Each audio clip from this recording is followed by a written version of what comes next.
The front, that would be great. We're going to get started. It's time, and so we're going to do our best to be prompt because I know everybody has things later tonight or tomorrow. So thank you for everyone who's here. We're glad you're here. I'd introduce myself, but you all know me, so not necessary.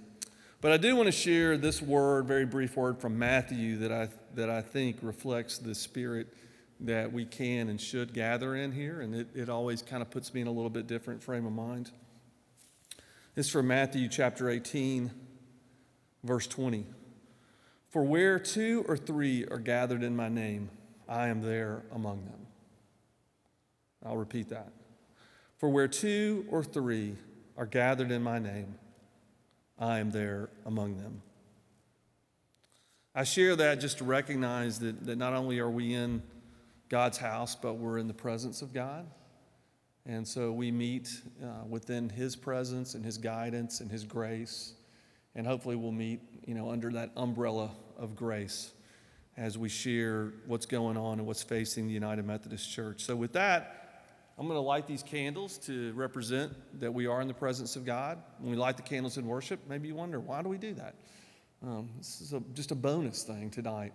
It just reflects that the Holy Spirit is present. And the flame always represents the Holy Spirit because at Pentecost, there were tongues of flame that touched the disciples. And so the flame that goes with the cross in the Methodist Church represents the Holy Spirit. And so we light the candles to represent that the Holy Spirit is with us. So let's pray together in just a moment.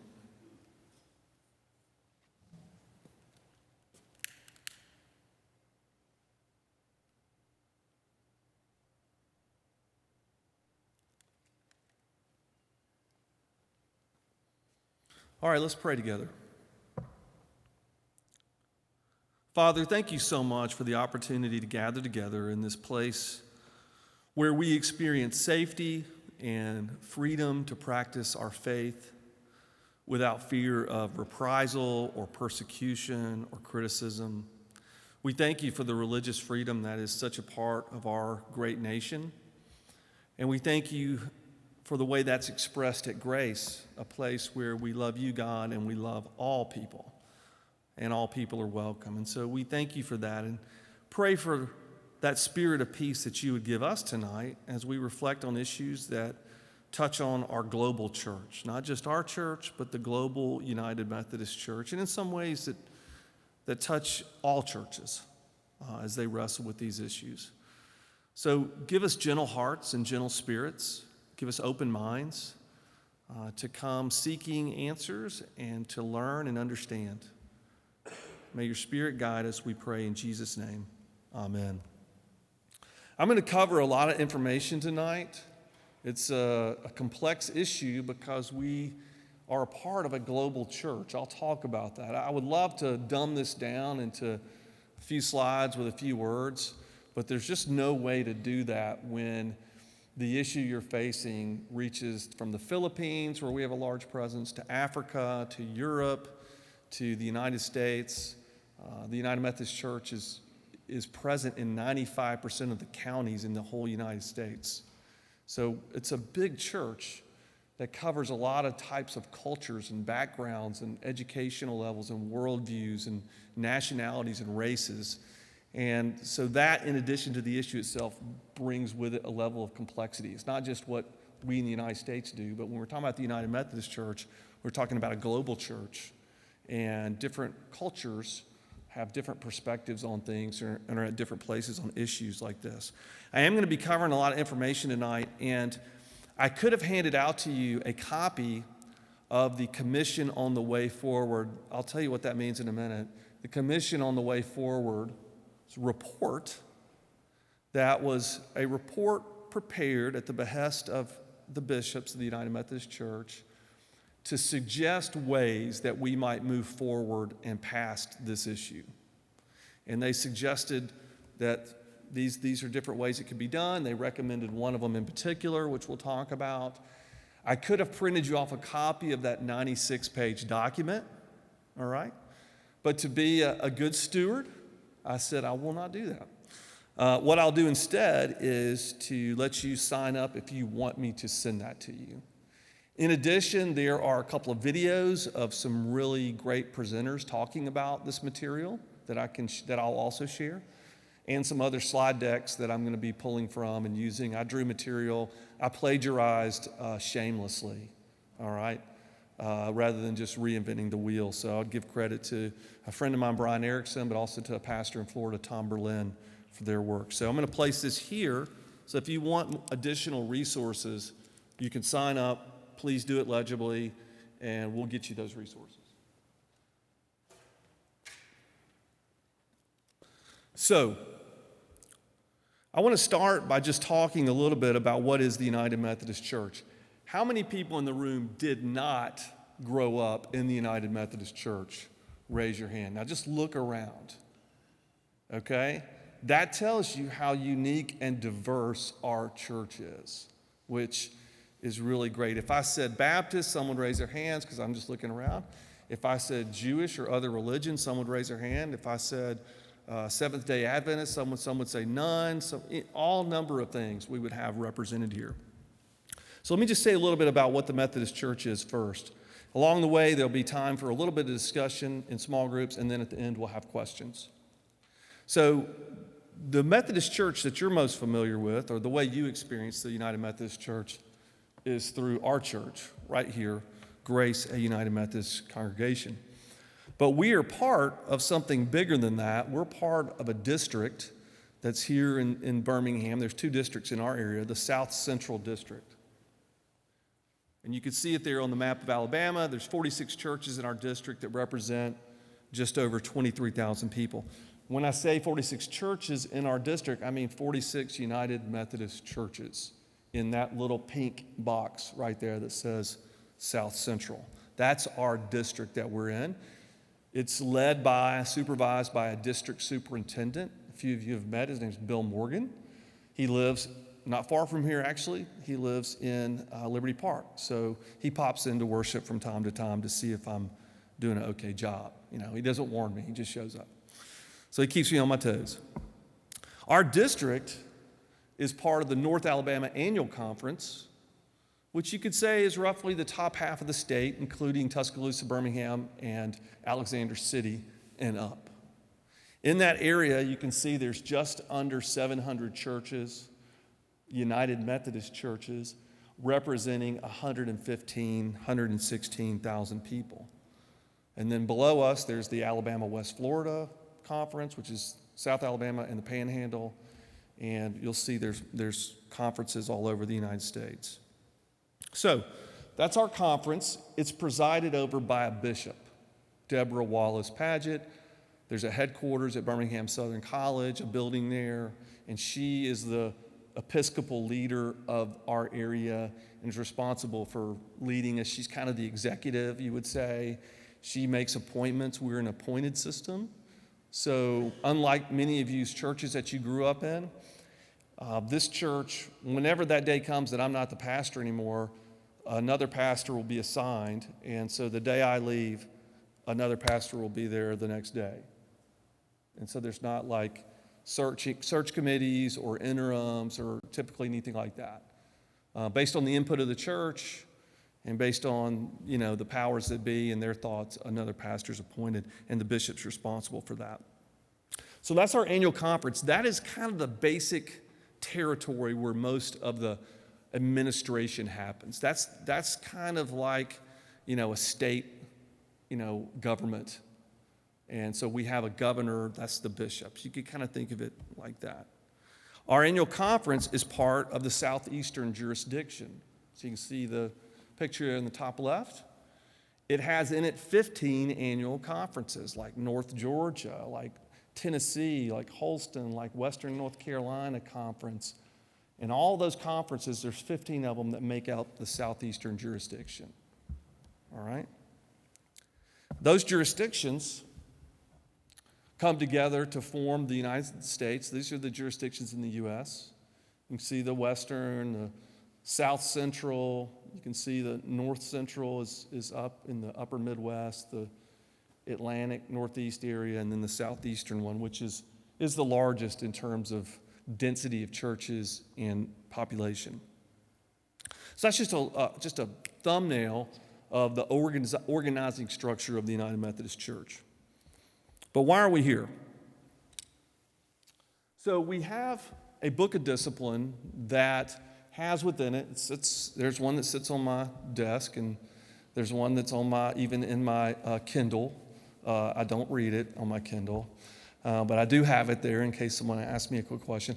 And that has in it the doctrines that we believe, which in our discipline are called articles of religion, our basic beliefs. It has in it how the church is organized, how the church operates financially, property, contracts, you name it, how every committee works. It's very detailed because it's that thick, all right? And I'm sure every detail is in there as a result of some disagreement, and that's why it's probably got thicker and thicker. So that's the discipline that we follow, and all United Methodists follow that. So I talked about, if you look back, there's our church, there's our district, South Central, there's our conference, North Alabama Conference, there's our jurisdiction. This is the Methodism in the United States. But there's also a larger level, what they call the General Conference. Now, I realize that using the word conference in this way is confusing, because you think of a conference as a meeting, but in Methodism, it also means like a level of governance. So you could say the general government or the general council. If you thought of it in those terms, you'd be accurate. And so once every 4 years, leaders and representatives from Methodism throughout the world gather to make decisions about big issues facing the church. We have a significant representation in places like the Philippines and Southeast Asia. We have a significant presence in Africa, lesser so in Europe, and then North America. Those are some of the big areas represented in United Methodism. They meet every 4 years. They're the only body that can speak for the entire denomination. And at that general conference every 4 years, any change to the discipline has to be decided there. And you can imagine that's a very complicated, messy process when you've got 1,000 people in the room trying to operate. I mean, that's more than Congress. And then you add in the complexity that unlike Congress, where everyone's American, this is really more like the United Nations. Because you got a lot of people in there that don't even speak the same language. They have translators in the room. People have on headsets who are from all other parts of the country. Other parts of the world. Many parts of the world, I might add, where this isn't an issue yet. They're still dealing with, in a lot of parts of the world, the issue of whether women can have a job. Like if you're in the Congo, this isn't a thing. Like they're not even to the point of acknowledging that homosexuality exists. That's not like publicly acknowledged. They're dealing with things that we might have dealt with, 100 years ago.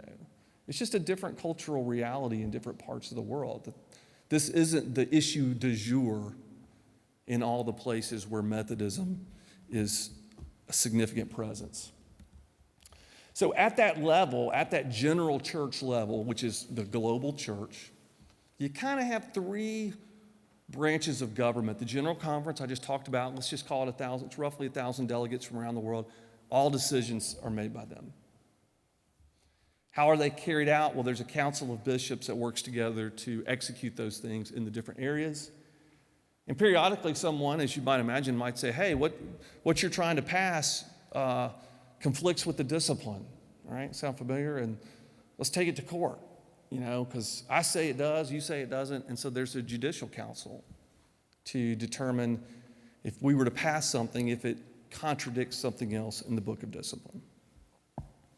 All right, so that's all background. So what is this all about? What's facing the church? So in February, there's going to be a special called General Conference to address the issue of the church and how it handles human sexuality.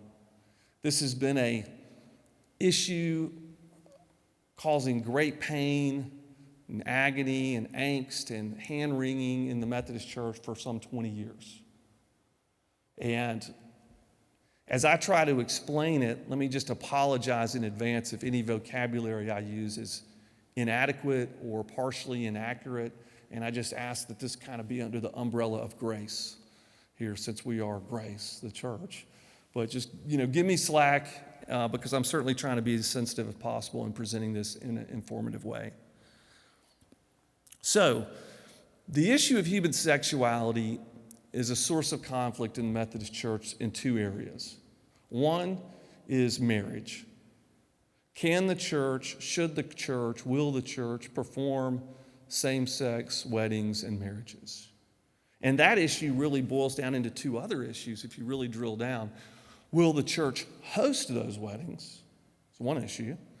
And will the clergy be allowed to do those weddings, which may not involve doing it here? So there's the issue of what the church will do, and then there's the issue also of what the clergy will do.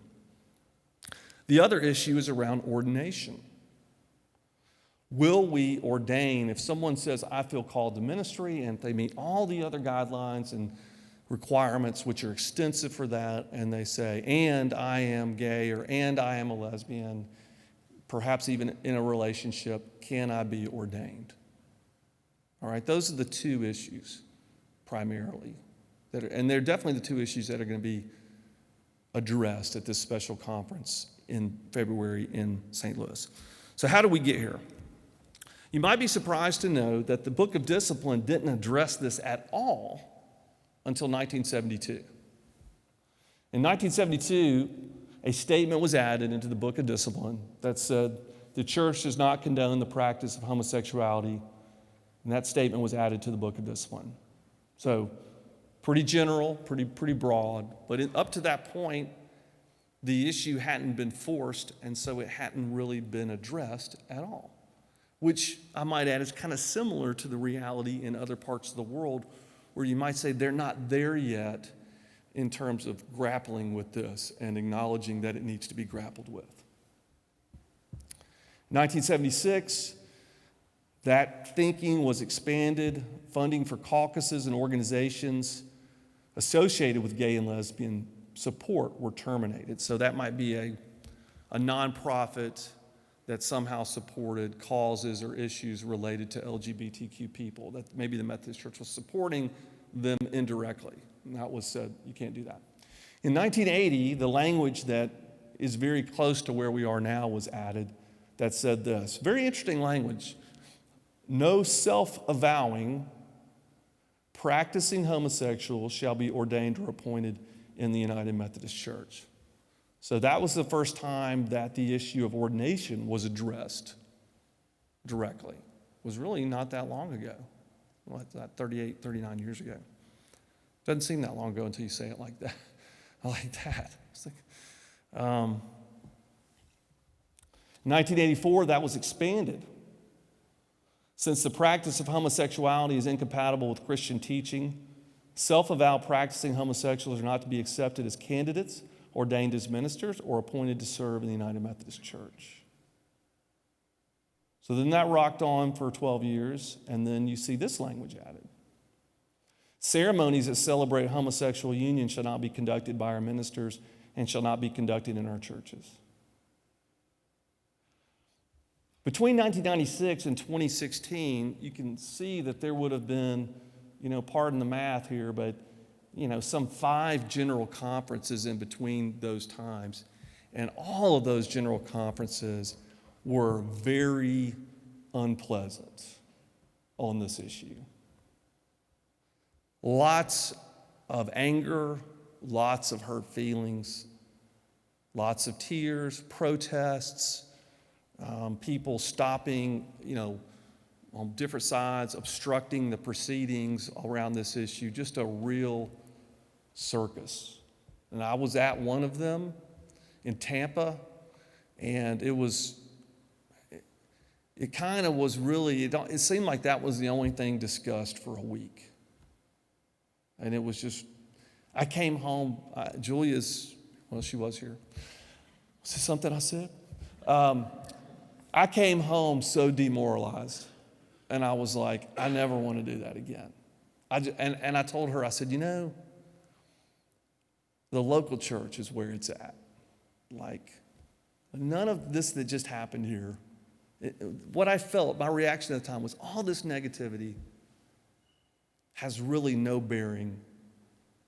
And that's not totally true, but what I was feeling was I was contrasting that negative experience of arguing and bureaucracy compared to all the good things I saw going on here. And I was like, man, if I'm going to stay in the ministry, I just need to focus my attention here. This is a good place to be. And so it was a big turnoff for me. And I'm not saying it's not important work, it is. And then this is the book of discipline as it states now, as it says now. If you have one, if you have a bad case of insomnia, I recommend this. This is a great cure. But this is the paragraph that addresses human sexuality in the book of discipline. It's not part of our articles of religion, so it's not a part of the doctrine of the church. It's a social issue position, a social principle. As such, it's not binding in terms of my opinion, but it is binding in terms of practice. All right, so you can see the red letters there that say the Methodist Church does not condone the practice of homosexuality and considers this practice incompatible with Christian teaching. So just to reiterate, there's two issues at stake. The ordination of LGBTQ persons who are otherwise duly qualified for ordination, and same-sex weddings on our churches and or performed by our clergy. Those are the two things that are being addressed in St. Louis in a few weeks. Now, before I go forward, let me just pause and say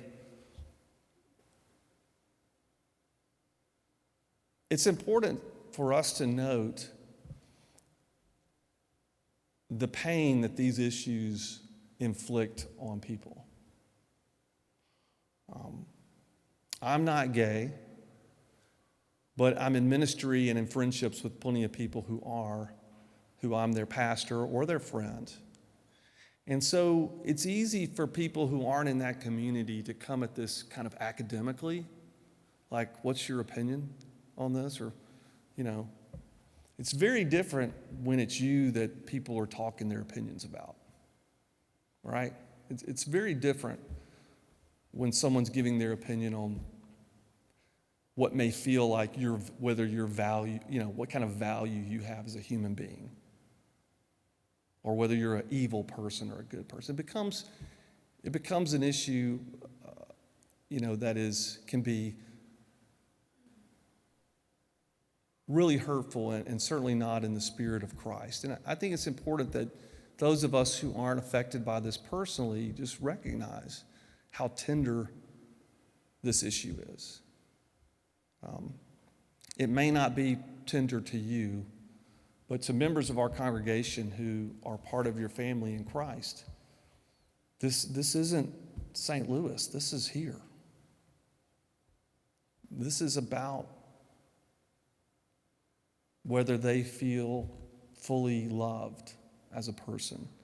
And as a pastor, I just feel that's important to note, that this isn't just an academic discussion. This isn't dry theology. This is real human beings who you love and I love, who worship amongst us and are friends of ours. So having said that, let me say that let me go back a slide here. Let's see. In 2016, when it seemed like the whole thing was just going to just come down around us at that general conference, a suggestion was made that the bishops create a commission on a way forward and that they call a special conference to hear the report. So that happened. So they picked some 30 people from all over the world, men, women, gay, straight, white, black, all races, everything represented, clergy, laity, whatever vector of diversity you can imagine, they were represented in that room. And they met for 17 months to study the Bible, to pray together. And I know some of these people, our bishop was one of these people. And then they came together and tried to come to a suggestion that they could bring before the General Conference to say, here's what we think we ought to do. They can't make it happen. They can only suggest what could happen. One of the things that became clear in their work is that there's no full solution. There is no full, one thing you're going to come away from tonight is you're going to find that there is no solution that accommodates everyone perfectly. All right? Their viewpoints at least. Because of, in large part, the diversity. In some African nations where Methodism is prominent, simply being proven to be homosexual could bring the death penalty. So you can imagine being a pastor in one of those countries. And this is like an issue for you, life and death for you and your congregation. So that just shows the complexity of the issue. We have different views in Western Europe and Eastern Europe, evolving views in the Philippines, generations that some have more issues with this, some have less. And one of the things the committee came to was a recognition that there's no definitive answer, just people who think they have a definitive answer. Like that this diverse group of people couldn't come up with a definitive answer, but they did recognize that there are people who think they have the definitive answer. It's just not an answer that would include everybody. And that was one of the things that they took away from it. Another little takeaway that they had, which that I made a note that I wanted to share. I'll come back to that in just a minute. So, because everyone's not going to be accommodated, some choices have to be made. It's like you have two events on Saturday afternoon. Which one are you going to go to? You can't be in two places at once. They kind of think of it that way. So their desire in their work was for us to be as connected and unified as possible, given the circumstances. To be agile and responsive and contextual, that means ministering to people where they are today, not the way they were in 1950. And to live in and address the widest global and cultural mission field as possible. These were some of the goals that they were working toward. And as they did, they began to see that there's a polarity in how this can be addressed. A polarity. Two equal truths that cannot easily be held together at the same time. Should we be a centralized church where everyone follows the same rules and has that kind of enforced uniformity, centralized, or decentralized, where there's not that uniformity and localities can make decisions on things based on their context or their own personal views or opinions? That's a polarity. This shouldn't be something that we're comfortable with in Christianity. We grapple with polarities all the time, don't we? We have the Old Testament, which emphasizes what? The law of Moses. We have the New Testament, which emphasizes grace. Christians then and now grapple with the polarities of faith. Is it our faith in God that saves us, or is it how we live and how we serve people? Now, as United Methodists, we're good at saying, well, yes, this and this. But nonetheless, it's a polarity. And one of the big polarities that comes up in this issue is the one I mentioned before. Are we going to swing towards a more centralized model? Here's how it's going to be for everyone, everywhere. Here's how it's going to be. Or decentralized, which is allowing for some local decision making.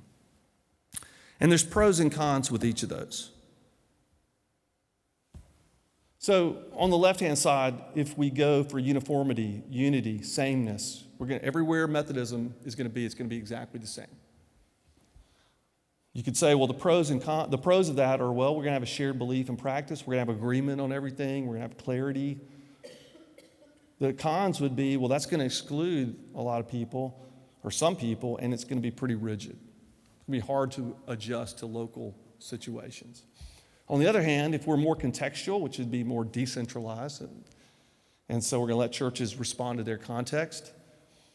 Pros would be, well, we still share an identity and purpose as Methodists trying to connect people to Christ. We can be more inclusive, and we can be more responsive to our communities, but there's going to be a lack of clarity on certain issues. These Methodists think that on this issue, these Methodists think that, and there may be a lack of boundaries because different people understand this is okay, other people say not okay. So we approach this differently. Now, this is something that I got that's just a way of visualizing the situation facing the Methodist Church today. All right, you see those sugar packets? The crystals of sugar inside the sugar packets represent people. All right, and you have, roughly speaking, 4 types of people. People kind of group up in 4 groups when they think about this issue. All right, and you can put yourself in the group you're in your mind as I describe them. And I'll start on the right. Traditionalist, non-compatibilist. Traditionalists would say our traditional stance is that homosexuality is wrong. We should not do marriages. We should not ordain. That's been going back into history, the position of the church. And the non-compatibilist means that I think it's wrong, and I can't be in a church, big Methodist church, where other people practice differently. I can't be a part of a church where this is condoned anywhere. So yeah, you tell me it's only in the Methodist church in California or wherever. I can't be a part of a church where this is allowed anywhere. It's not compatible with me to be a part of it, shape, form, or fashion. Even if my church doesn't allow these things, I can't be a part of if my local church, of a global church where this is allowed in some places. Does that make sense? Okay. That tends to be, as you might guess, the groups on the outside are smaller. Most Methodists are in one of these 2 middle groups. The next group would be the traditionalist compatibilists, who would say, for a very varied reason, say, I'm not comfortable with this, or I don't like this, or I don't agree with this, but, everyone doesn't have to think like me. I can worship with people who are different than me. I can serve God with people who are different than me. And and some might say, well, as long as it's not going on at my church, I'm okay. Or as long as it's not my pastor, I'm okay. So that's a traditionalist view personally, but a compatibilist view in terms of the larger church. So let's say a church in downtown Birmingham, First Methodist Church, did a wedding for a lesbian couple, and you're against it, but you're like, well, that's their church. Our church is not doing that. I'm okay with that. Does that make sense? Right? So you have your personal view, but you don't feel like it should be enforced on other people. Progressive compatible is similar, is, hey, I'm for this. I'm for this. I'm for being able to minister to LGBTQ people in these ways. But I can worship with people who disagree with me on this. And there can be Methodist churches that don't allow it, and I'm okay with that. They can think what they think and do what they do, and I'm going to think what I think. That's a progressive compatibilist view. Those middle 2 sections represent the lion's share of United Methodists. Progressive non-compatibilist, similar to the far right, is, hey, this is an issue of justice, and I can't be a part of any group of Christians where this is not always allowed, uniformly allowed. So you can see on both ends, it's the way I see it has to be done. It has to be done the way I see it everywhere, or I'm out. And the middle 2 is, here's how I see it, but it doesn't have to be done the way I see it everywhere. I can still be a part of a church where there's diversity on this issue. Okay? Does that make sense? Anybody unclear on that? There will be questions. So what holds us together is that we all share the same book of discipline. Incidentally, the book of discipline, the language currently is definitely traditionalist, right? It's like no to marriage, no to ordination. So the current stance of the book of discipline is clearly and unapologetically in the traditionalist camp. But that's what holds us all together. Most churches aren't just in one of these buckets. Our church isn't just in one of these buckets. So a lot of churches might be the one on top where, yeah, you have some traditional non-compatibilists who, this is their number one issue in their mind, period, and everything kind of is about this. And if it doesn't line up with that, they're out. But then you got in that same church people who are like, yeah, this is my opinion, but, I'm okay if other people do it differently. And then some who may be in that same church who are progressive compatibilists who are like, yeah, most people in our church don't agree with this, but I do, and I'm okay with that, right? Every Methodist church I've ever been a part of is a mix of people in this way. That's kind of the DNA of what makes United Methodist good. Let me side note here. One of the reasons I'm still a United Methodist is because our churches are like that. There are plenty of churches where you really kind of are required to all agree or to pretend you all agree, right? Anybody grow up in a church like that where you had to all think alike or pretend you all thought alike? One of the two, right? Okay. So that's not us. That's not us. Certainly wasn't John Wesley, if any of you studied. He didn't think that. And one of the reasons I think is because our sanctification, the way we're transformed in our faith journey, only happens by encountering different ideas. Like, I can't change without encountering something that either I don't know yet or that I disagree with. If it's something I already know and agree with, I don't change. I stay the same forever. If you stay the same forever, you're not growing, you're just staying the same, right? I would suggest that one of the best ways that God sanctifies us, transforms us, is by putting us together with different people with different backgrounds, different life experiences, different understandings of the faith, and we hear their testimony of faith, and it makes us think differently about ours, and we learn and we grow. And so I would suggest that it impoverishes us in terms of our journey of faith if we're with people who either just think like us or who feel like they have to pretend they think like us, which is also often the case in the South. So our churches are diverse on this issue. So let me tell you what's been going on in the last few years. So in the last few years, as an act of conscience, some Methodists have said, hey, this part of the Book of Discipline violates what they would say either the teachings of Jesus or what the prophets taught about justice. And so, as a result of that, have broken this thing that's holding us all together, the Book of Discipline, have kind of shifted out of it, and in some places done weddings or ordained people who are LGBTQ as a matter of conscience. Like, hey, I feel like God leading me to do this despite the fact that the discipline says I can't. Here's the result of that. When that happens, so one of the sugar packets just busted, all right? And that was someone's head exploding in this camp over here.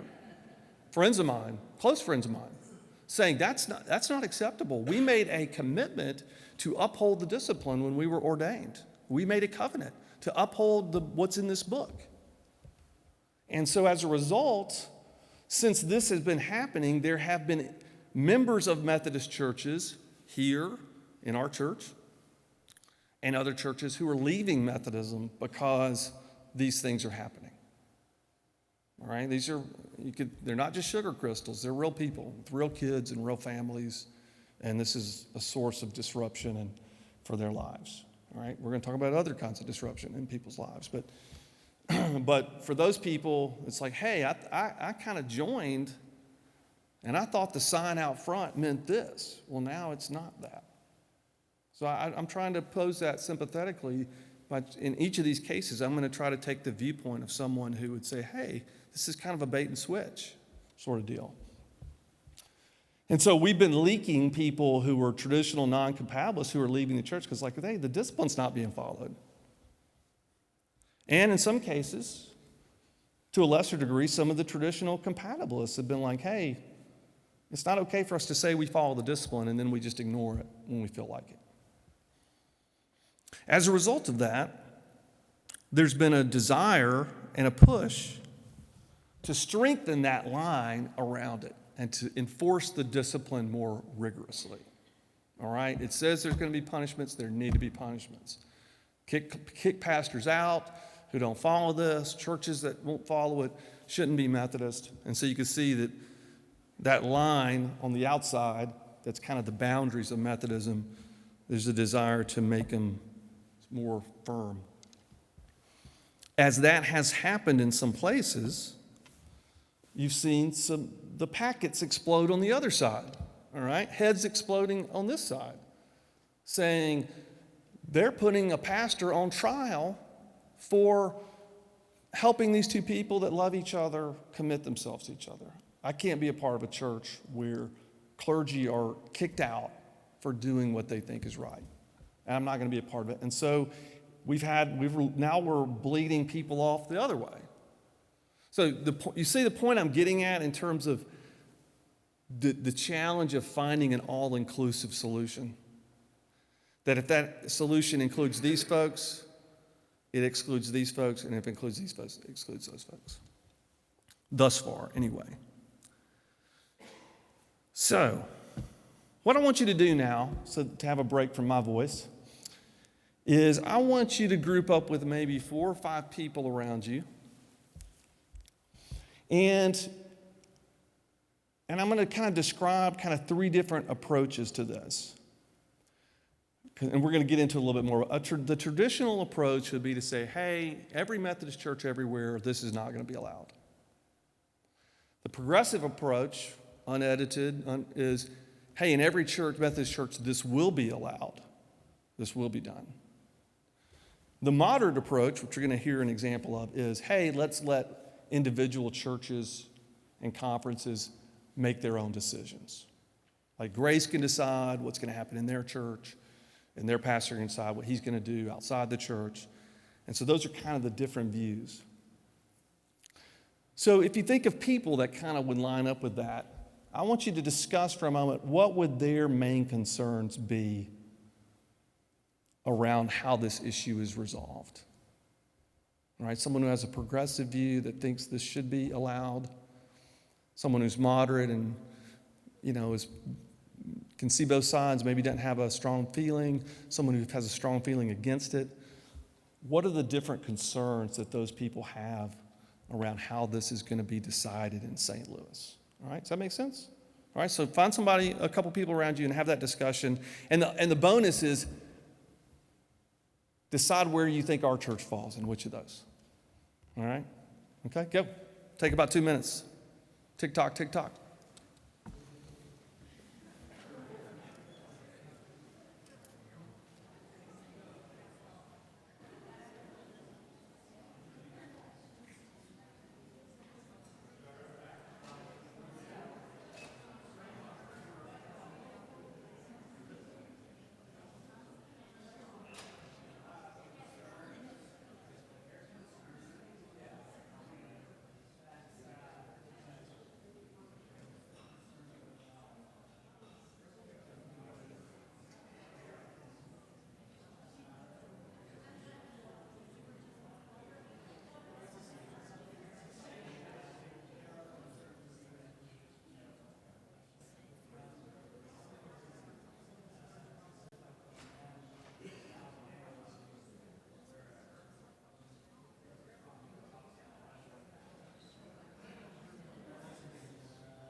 About 10 seconds.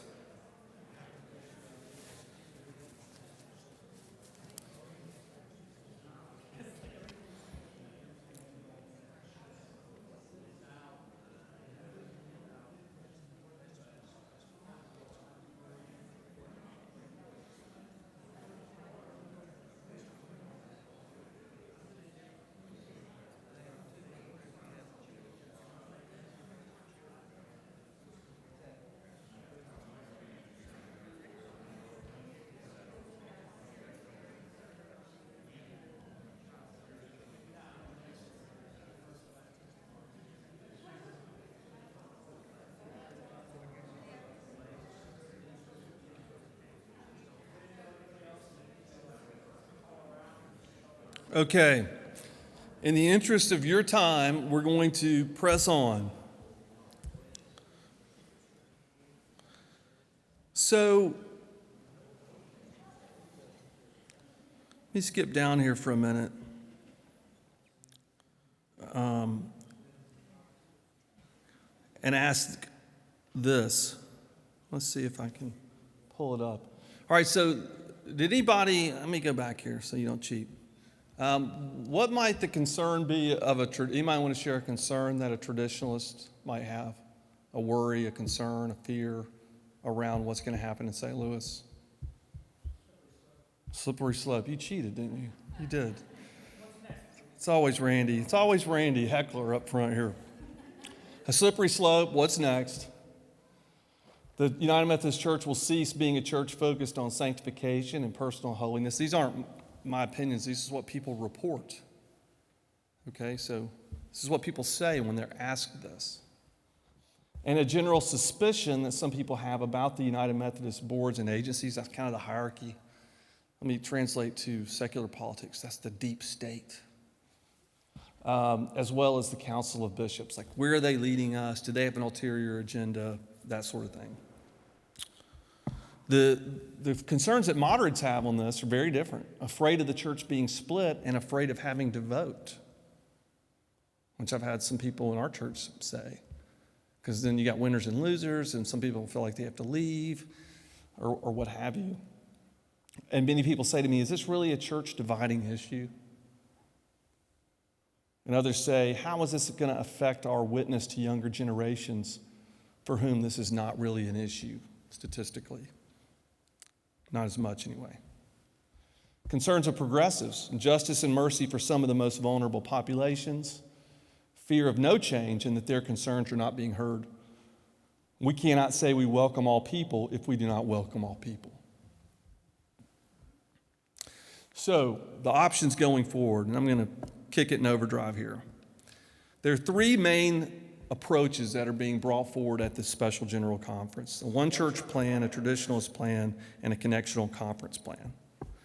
The one church plan was the one that basically is a decentralizing approach to it. If I were to sum it up, I would say it's a decentralizing on this issue, saying that in everything else we're going to maintain our uniformity of beliefs, but on this issue, given the nature of how divisive this issue is, we're going to allow local churches and annual conferences and pastors to kind of chart their own course on this. All right, here's some of the details around that. Recognizes that we are a diverse church, provides for what they call a generous unity, and maintains the current structure of the denomination. This one received the majority of support of the Council of Bishops, 60%, and the majority of the people on the commission on the way forward, which was made up of people who were pro and against on this issue, generally speaking. It gives annual conferences, local churches, and clergy more freedom to respond to their unique ministry context, removes the language in the Book of Discipline that I shared with you would all be removed. Not replaced with anything, just removed. So the restrictive language in the Book of Discipline is removed, but does not force any church or clergy to act against their conscience. So it doesn't require clergy to do weddings, same-sex weddings. It doesn't require clergy not to. Right? So the clergy are left to make that decision for themselves, Local churches are allowed to make decisions about their own property. Annual conferences can align as they wish. And the annual conference is kind of the level where pastors are ordained. Like in our North Alabama area, the decision would be made in North Alabama whether we will ordain LGBTQ people. So again, it's kind of a decentralizing. Each church allowed to decide, I kind of mentioned that, each church is allowed to name whether or not they're open to receiving LGBTQ clergy or not.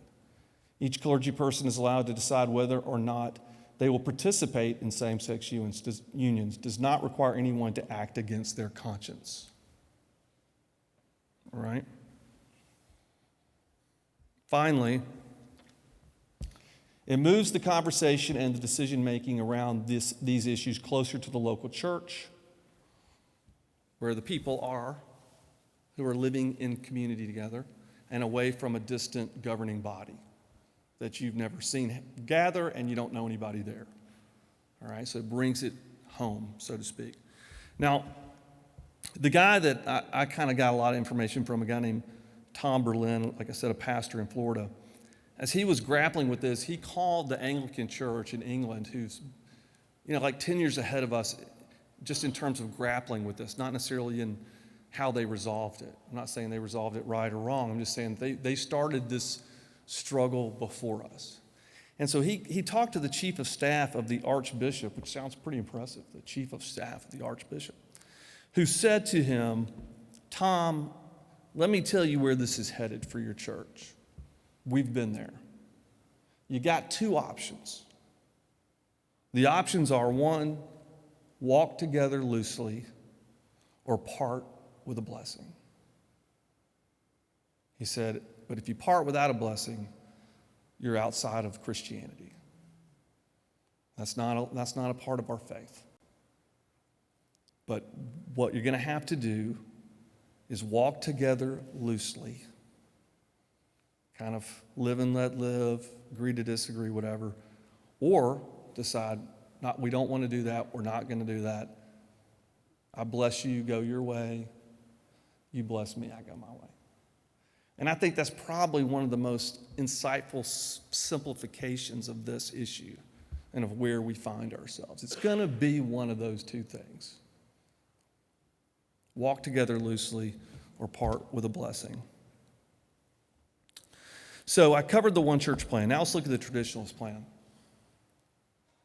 In essence, this takes the current restrictive language, broadens it to be more clearly including of LGBTQ people, and makes the punishments, in essence, it creates mandatory minimum punishments for clergy, churches, or bishops who violate the discipline. As it stands now, if I were to perform a marriage, a same-sex marriage, there would be this process of me being disciplined, but ultimately the punishment doled out would be at the discretion of the bishop. So you can imagine, if our bishop had one point of view on this, the punishment might be one thing. And if the bishop had another point of view, it might be, a day of community service, or it might be, you're not a pastor anymore, and you can't feed your kids, and, good luck taking care of your family, or just a slap on the wrist. So the traditionalist plan, it says the first time this is violated, you're suspended for 6 months. The second time, you're out. Churches that violate it, you got to take the sign down. Bishops that violate it have to resign.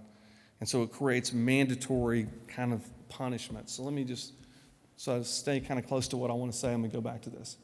So it retains all the restrictive language currently in the Book of Discipline, adds very specific penalties for clergy conferences and other local churches, offers specific exit plan for churches and clergy who cannot abide by the Book of Discipline.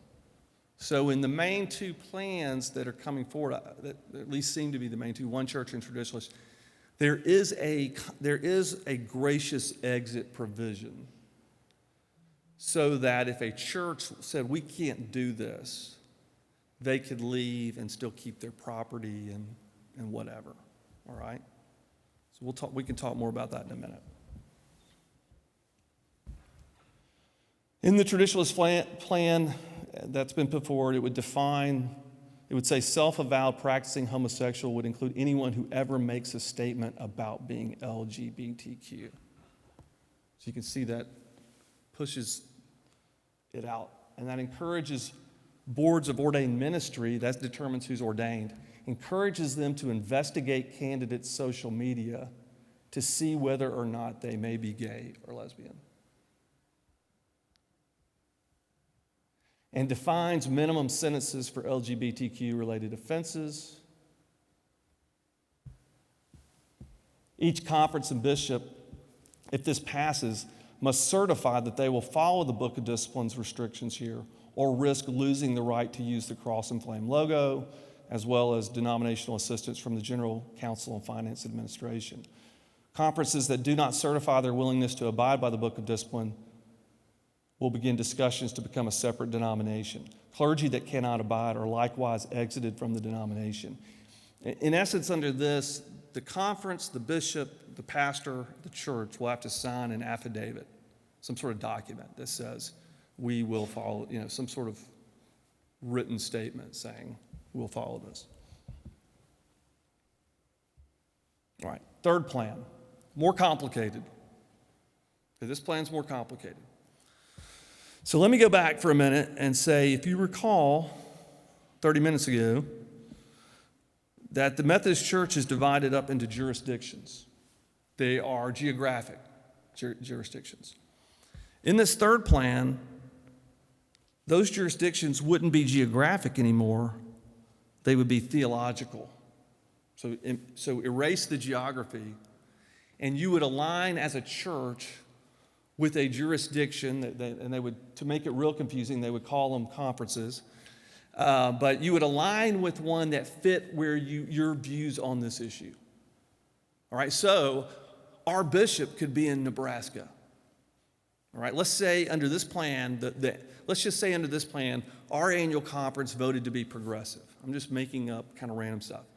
And let's say our church decided to be traditionalist. Well, we don't want to be a part of this annual conference anymore because they're going to be a part of this bigger group that's progressive. So we could align with another one and our bishop may not even be here. So just to kind of put some on it, the 5 jurisdictional conferences in the U.S. would be replaced with 3 values-based connectional conferences. And so those ones have no geography. They could have churches everywhere. Let's just say the bishop for one of them was in Chicago for the progressive one. There'd be 3, a progressive one, a traditional one, and what they call a unity one, which would have people who were compatibilists, who want to be with other. The progressive one would be you shall do these weddings and you shall ordain LGBTQ people. The traditionalist connectional conference would be you shall not ordain, you shall not do weddings. The unity one would be very much like the one church plan. In this one, if you align with this one, it's up to your church. You don't have to do them, you don't have to not do them. It'll be up to your church to decide. Okay? So jurisdictional conferences like our Southeastern one could vote to unite with one of these connectional conferences. And if annual conference like North Alabama did not want to be in that particular connectional conference, they could unite with another one. This one's a little more confusing, I acknowledge.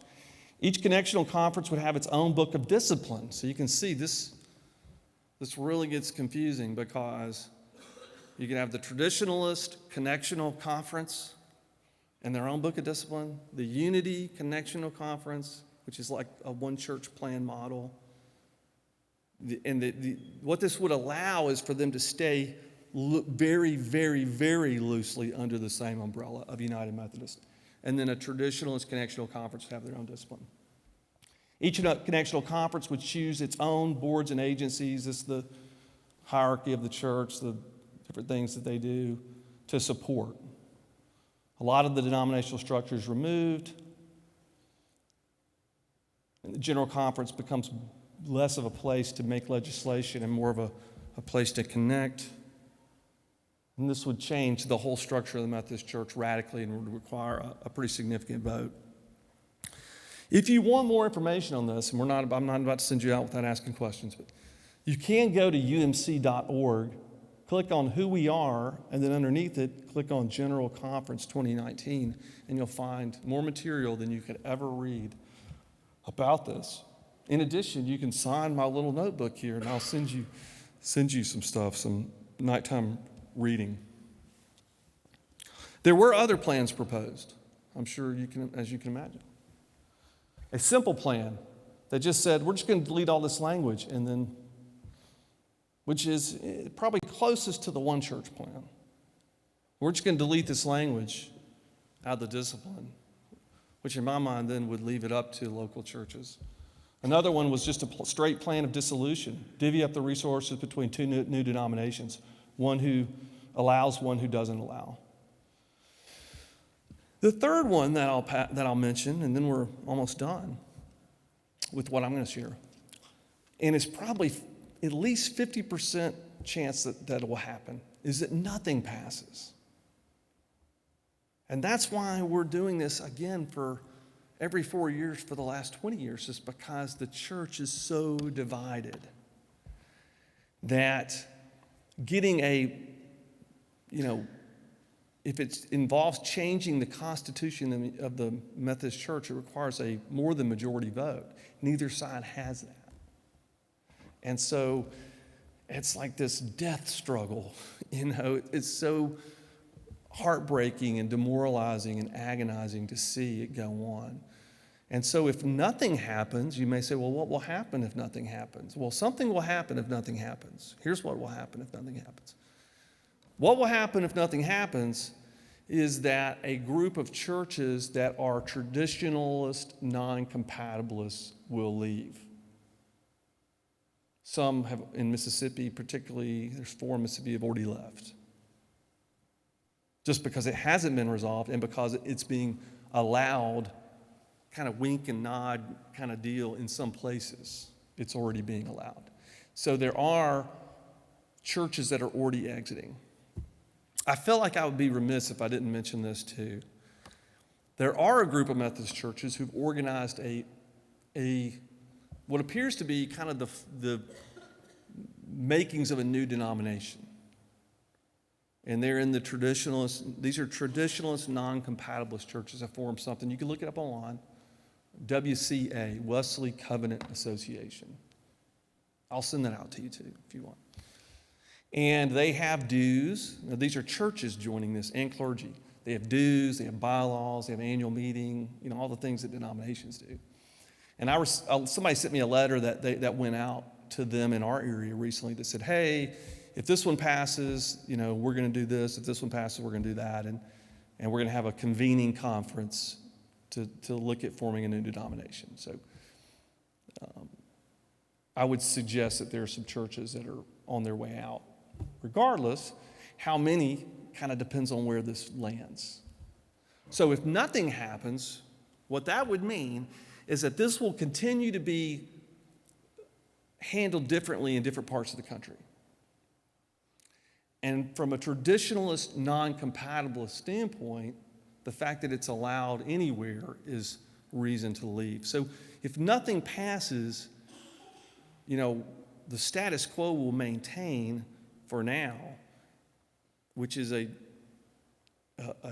difference of handling it in different areas, and a large group of churches or a significant group of churches, mainly in the South and Southeast District and South Central districts, but some in other parts of the country too, are going to leave. So that's what happens if nothing happens. Who will make the decision? Just quickly, the delegates. You're like, who are these people?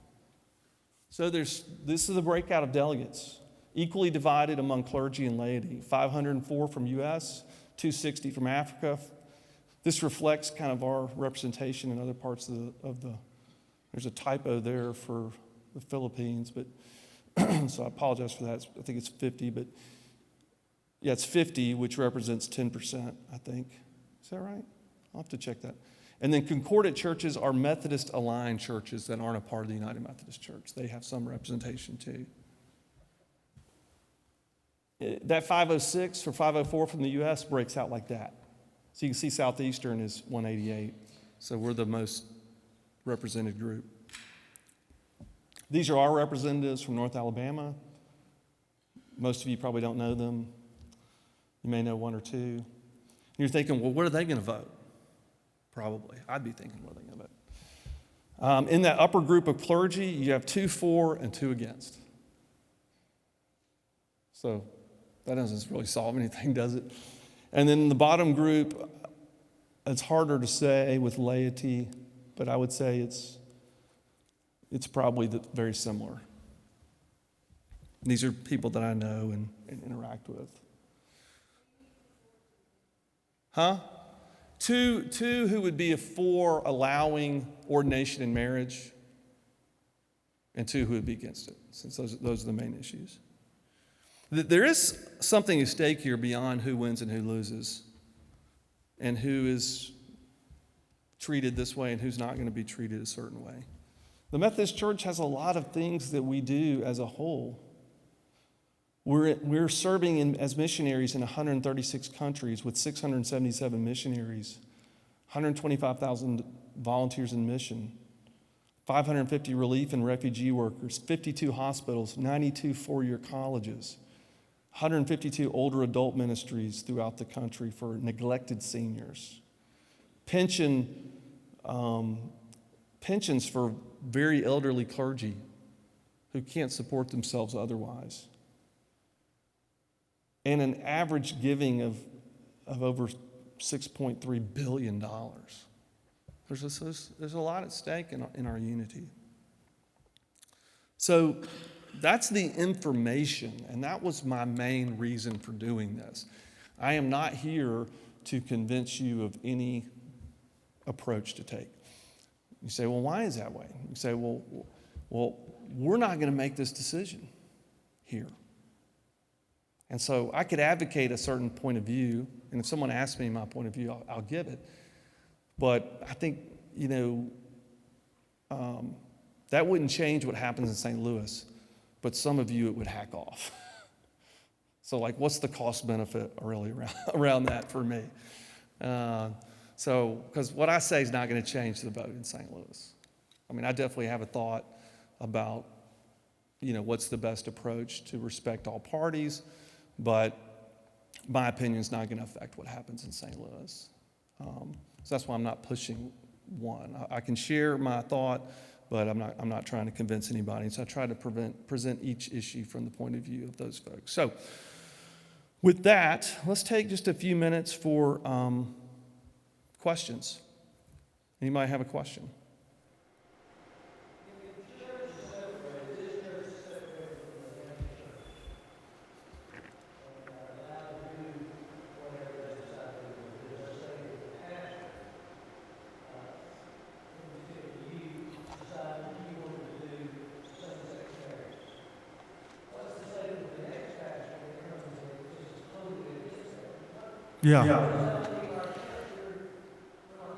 Yeah, I think that's a great question, So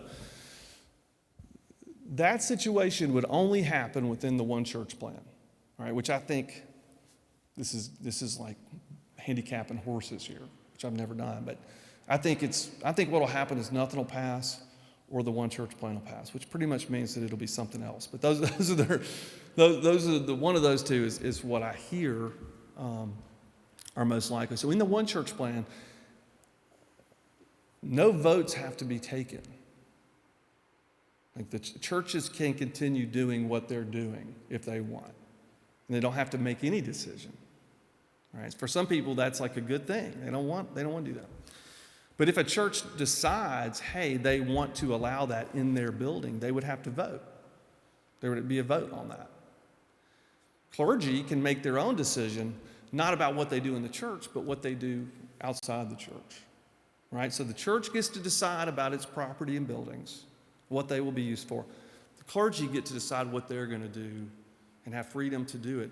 So let's just say the church, just to kind of add something to your question. Let's say the church said, we don't want that in our building, and we're not really for that. But let's say the pastor said, hey, I'm okay with that, and did it. Well, then the next year when the bishop asked the church, do you want that pastor back? They're probably going to say, no, we don't.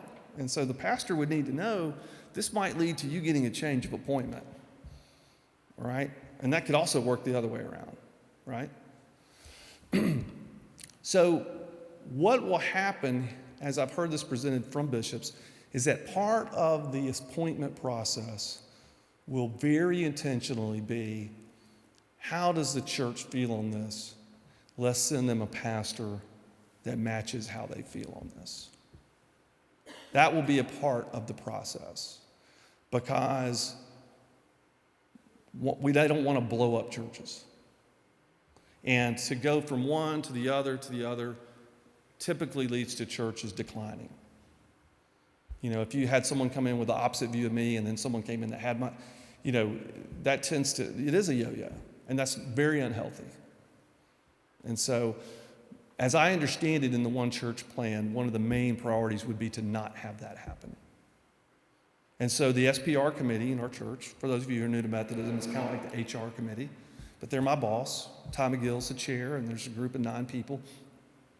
Every year I set goals with them, they evaluate me, they do a performance review, do this better, you're doing great on this, whatever. Every year the bishop would say, or when an appointment's going to be made, the bishop would say, hey, kind of what's your temperature of your church on this issue? What kind of pastor do you want? Someone who's more progressive on this issue or someone who's more of a traditionalist on this issue? And then they would send somebody accordingly. Does that answer your question? Okay. All right. Hey, wait. Todd. Yeah. How different or the same is this, discussion when women were ordained? Were there competing plans? Is there some similarities here, or that was what, late 70s? Right. He's asking about when women were allowed to be ordained, and then I might add also segregation. The church split over segregation into, at that time, the Methodist Church was called the Methodist Episcopal Church. And it split after the Civil War over this. The Southern Methodist Church split off and said, we're not going to have African Americans worshiping in our churches. Like, they can't even come in the building. That persisted, as you can imagine, in Alabama. I'm born and bred Alabamian here, okay, so I can say that. Up into my childhood, to where I can remember my dad telling a story about a pastor at our church. John Rutland was his name. Some of y'all know that name. A prince of the pulpit, a lion of the church. At my home church growing up, calling down the ushers during worship and saying, you will let that person in. Like in the middle of the worship service. Can you imagine? Because they were trying to keep somebody out. And he called them by name and said, stand free of the door and let them in. Like it was like a standoff, like in the church. So it's not new for the church to encounter these divisive issues. Over that issue, the Southern Church split off from the Methodist Church. So you had the Methodist Episcopal Church South. And it wasn't until the 20th century that they reunited. In the first church I served in Decatur, over the door in marble, it was Chapel Hill Methodist Episcopal Church South was that over the door in marble from when the church was founded. So, yeah, this isn't our first go-round on these things. And in a lot of cases, we've chosen to part with or without a blessing rather than walk together loosely, which is what I mentioned earlier. And then in the case of that, come back later and say, hey, we made a mistake. Let's acknowledge our wrongs and repent and come back together. George? If nothing passes,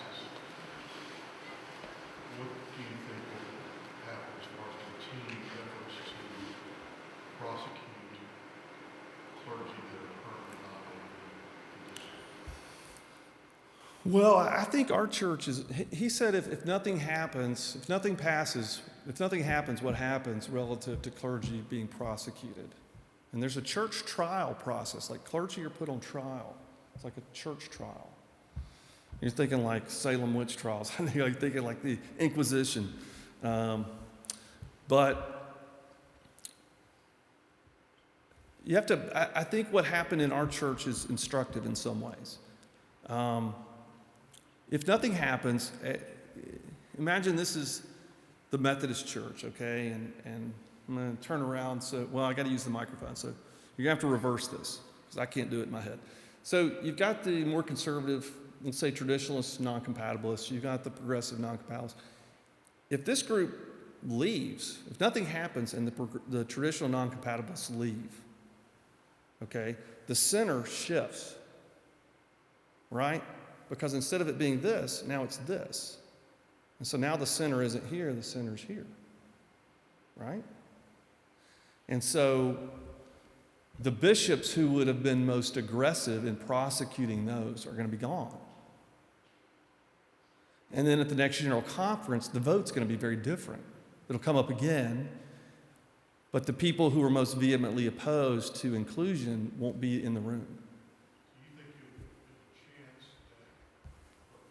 that if it doesn't pass, that it will continue to be an issue for the next 4 years? And that there is a chance that better chance of a more progressive result? If nothing passes, it will not be fully resolved. A large group of traditionalist non-compatibilist churches will leave. But the discipline will still be what it is, very restrictive. It'll come up again at that next General Conference, and it'll become more, and it'll be altered to be more progressive. I mean, I can't imagine another outcome just based on the numbers, because it's so split so even. If you slice off even a tenth of the church, or 15% of the church, and it's probably more than that, maybe 20, then the math can't hold that tension anymore, and it's going to move to be more inclusive. So that's what happens if nothing happens. Vic? Can you explain about the money concerning the church? Because as I understand it, on the liberal side of the church, there's not a lot of money, but on the conservative side of the church, that's where most of the money is. Can you explain, That's accurate. Can you explain how that's going to affect the church?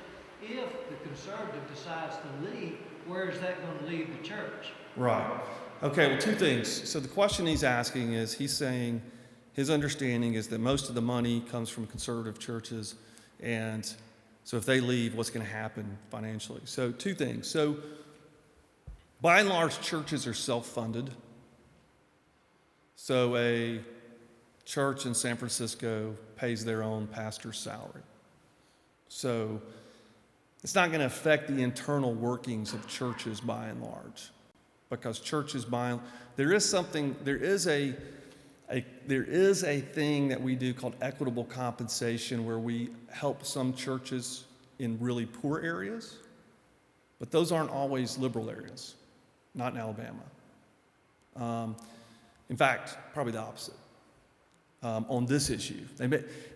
Another good point you bring up is that a lot of times someone may be liberal on a lot of issues or progressive, but not on this issue.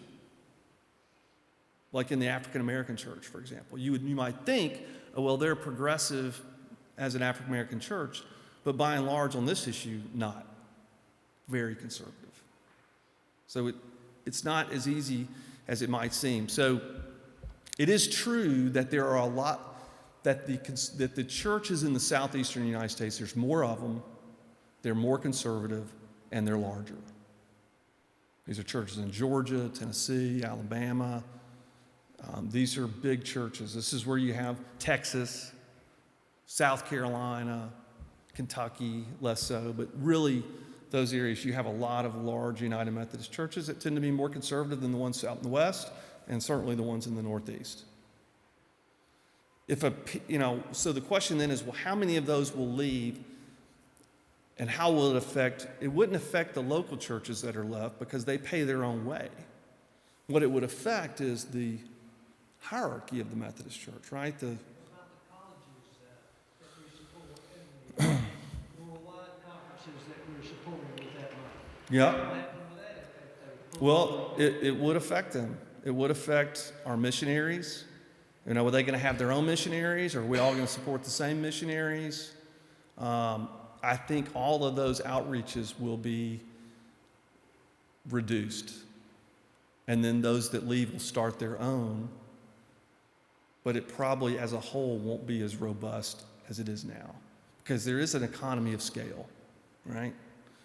And so I think that it will be very disruptive. in that way to ministries that are supported by the whole Methodist Church. And the Methodist churches in developing countries are supported financially. A lot of them can't pay their clergy. So there is a lot of support that goes east in that way. Any other questions? Chelsea?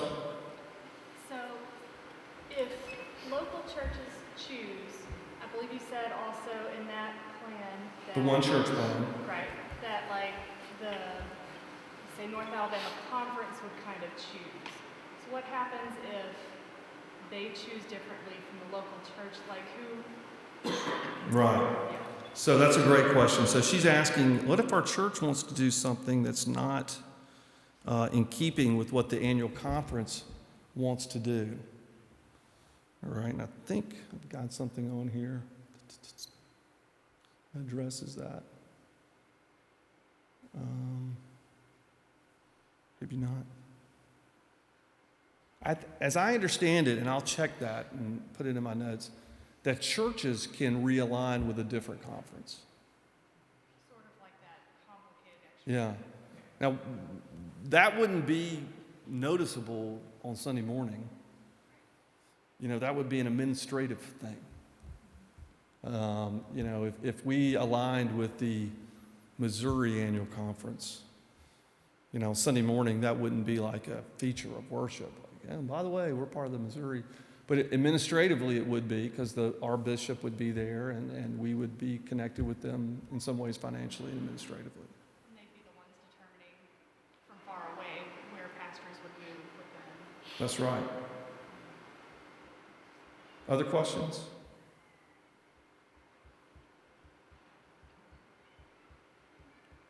I'm making it easy. So now Julia's going to make it hard. No, I just want to brag on you. You're what we call Great Methodist, and I'm proud of you because I thought you did a great job presenting the information. And I know this is all you've ever known, and so it's complicated stuff, and I'm proud of you. Thank you so much. Don't I have a great wife? In some churches, they call the pastor's wife the first lady, and so I give Julia always, she gets so mad at me when I call her the first lady. So if y'all ever want to just give her a hard time, you can just call her the first lady. That's a terrible way to reward you for being so nice. I shouldn't have said that. I should tell the story about when we were talking about if something happened to me and something happened to you.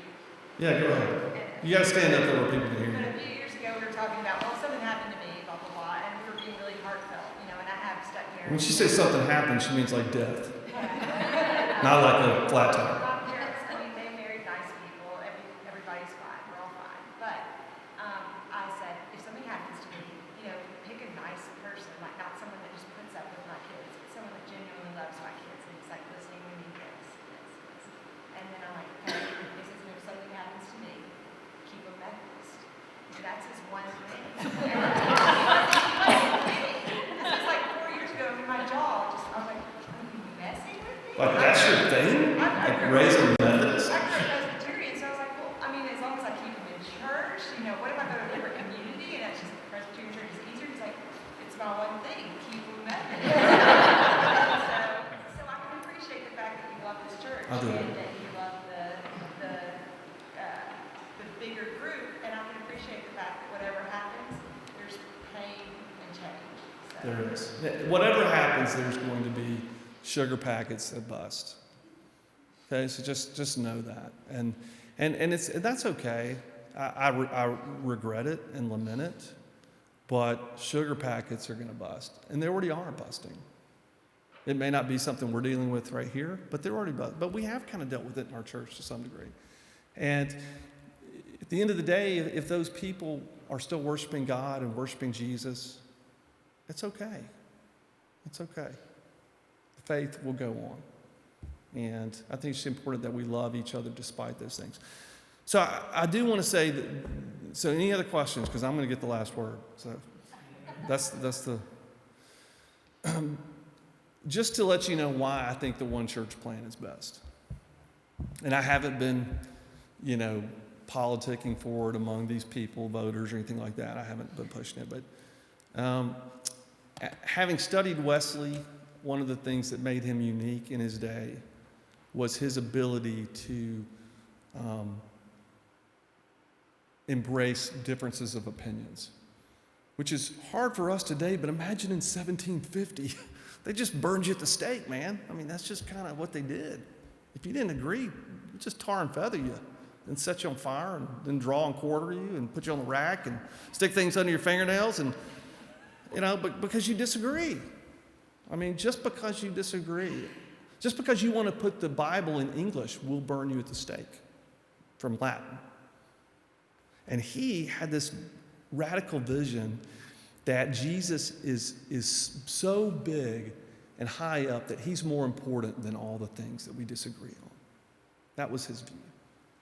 And he wrote a sermon in the 1700s called On the Catholic Spirit.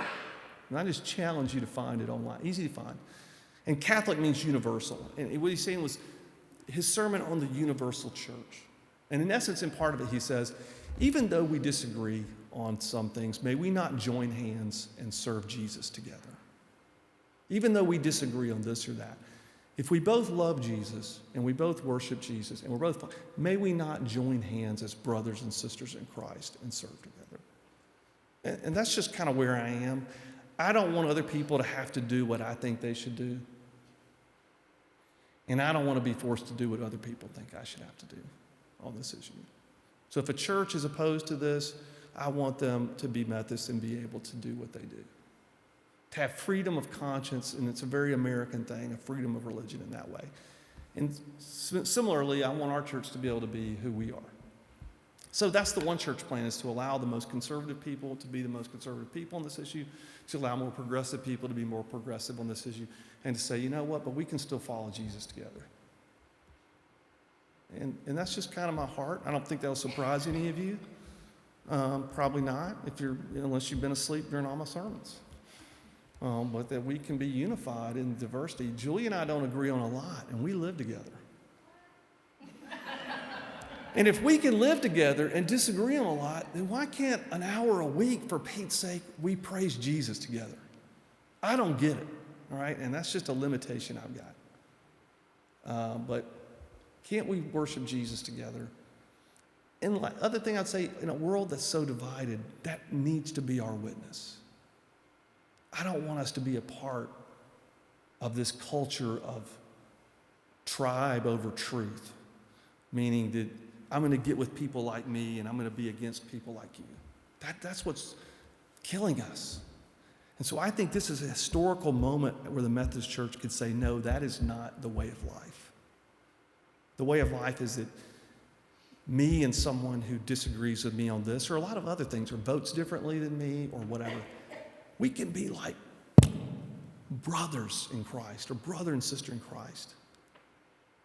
Because love is bigger than an opinion on what biblically speaking is a more peripheral issue. So that's just where I'm coming from. I'm not suggesting in any way that you should think like I think on that. And I would say, hear me when I say this, I could be wrong. I'm a sinner among sinners. And I do not think that I have all the answers. And I've been wrong more than I've been right in my life. And so I want you to have your opinion and to be comfortable in having it. You may be right and I may be wrong. But as your pastor, I don't want you to wonder. I don't think I'm a good leader if I hide where I'm coming from. So that's it. I appreciate you guys coming tonight. I told you, Julie, it'd be less than an hour and a half.